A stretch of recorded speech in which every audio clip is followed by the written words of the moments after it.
সাহু সিজদা দেওয়া হয়েছে কিনা এটা নিয়ে সন্দেহ হলে কি করণীয়? নামাজের শেষে সাহু সিজদা এটা আবশ্যক হয় তখন যদি নামাজের মধ্যে কোনো ওয়াজিব ছুটে যায়। ওয়াজিব যদি ছুটে যায় তাহলে সাহু সিজদা দিতে হয়। নামাজের মধ্যে আমরা যত কাজ করি সেগুলো তিন প্রকারের, কিছু আছে ফরজ, কিছু আছে ওয়াজিব, আর কিছু আছে সুন্নাত। ফরজ যদি ছুটে যায় তাহলে সাহু সিজদা দিলে কুলাবে না, ওইটা আবার পড়তে হবে। আর ওয়াজিব যদি ছুটে যায় তাহলে সেক্ষেত্রে সিজদা সাহু দিলে নামাজ হয়ে যাবে, রিকভার হয়ে যাবে। আর যদি সুন্নত ছুটে যায় তাহলে সেক্ষেত্রে সিজদা সাহু দেওয়া লাগবে না, এমনিতেই নামাজ হয়ে যাবে। তবে পরবর্তীতে ওই সুন্নতটা যেটা না ছুটে অন্য সময় সেটা খেয়াল রাখতে হবে। তাহলে তিন ধরনের বিষয় নামাজের মধ্যে আছে, ফরজ, ওয়াজিব, সুন্নাত।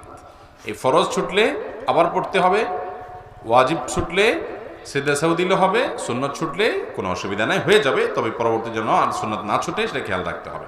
এখন কথা হলো, আমার সিজদা সাহু দিছি কিনা, আমার একটা ওয়াজিব ছুটে গেছে। কথার কথা, আমি দ্বিতীয় রাকাতে, 4 রাকাতের নামাজে দ্বিতীয় রাকাতে বসাটা ওয়াজিব, সেটা না করে আমি দাঁড়ায় গেছি, তাহলে আমার শেষে সিজদা সাহু দিতে হবে। এখন সিজদা সাহু সালাম ফেরার পর আমি দিলাম কিনা এটা নিয়ে সন্দেহ হচ্ছে। এরকম যদি হয় তাহলে সিজদা সাহু দিয়ে নেবেন, দিয়ে নিলে নামাজ হয়ে যাবে ইনশাআল্লাহ। যদি প্রবল সন্দেহ হয় যে না দিছি কিনা আমি শিওর না, প্রবল সন্দেহ হয়, তাহলে সেক্ষেত্রে আপনি সিজদা সাহু দিয়ে সালাম ফিরিয়ে ফেলবেন, নামাজ হয়ে যাবে। এরপরে প্রশ্ন হলো 5 কাপড় ছাড়া নামাজ হবে কিনা। 5 কাপড় ছাড়া নামাজ হবে কিনা এর উত্তর হলো যে নামাজের জন্য কোনো কাপড়ের সংখ্যা কোরআন হাদিসে ঠিক করে দেয় নাই, এগুলো আমাদের বানানো যে 5টা কাপড় লাগবে না।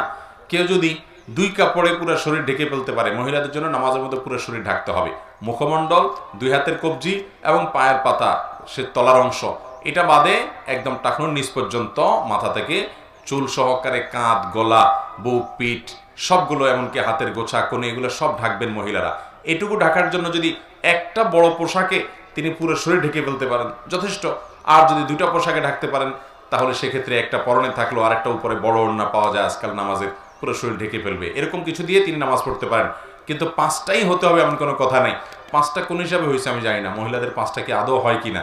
পুরুষদের জন্য একই কথা প্রযোজ্য, যে কয়টা পোশাকে তিনি পুরা তার সতর ঢেকে নামাজ পড়বে এটা তার ব্যাপার। বিশেষ করে যে সমাজে যেই পোশাক চলে সম্ভ্রান্ত সুন্দর, সে পোশাক পরে তিনি মসজিদে যাবেন। আল্লাহ বলেছেন, ইয়া বানি আদম খুযু যিনাতাকুম ইনদা কুল্লি মসজিদ, এ আদম সন্তানরা তোমরা প্রত্যেক নামাজের সময় সুন্দর পোশাক পরবে। বিধায় কাপড় 5টা হতে হবে এমন কোনো কথা নেই।